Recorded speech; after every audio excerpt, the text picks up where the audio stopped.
far off land there lived a man 6 inches tall.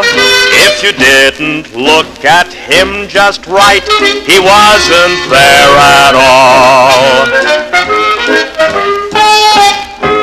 He could make his dinner meal on what we'd call a crumb, and far and wide they all called him Tom Thumb.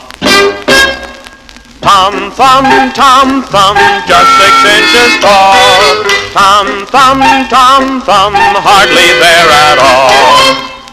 Well, it was most marvelous to behold, boys and girls, a man with a real body and a real head, with 2 eyes, a nose, a mouth, and 2 tiny ears, who was only 6 inches tall.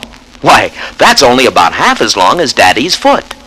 And, well, you can imagine the problems that he could have. Like one day, why, poor Tom fell into a bowl of soup.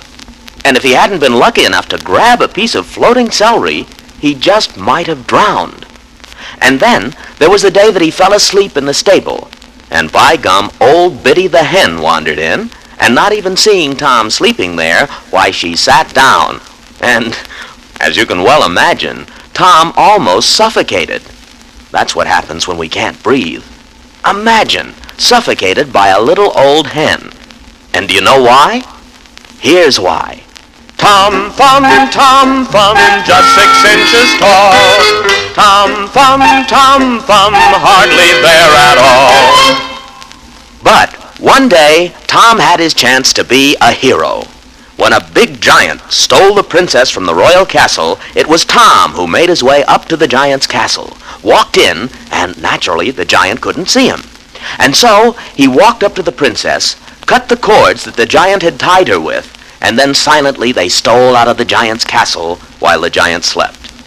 Which just goes to show you that it isn't the biggest man who comes out on top every time, is it?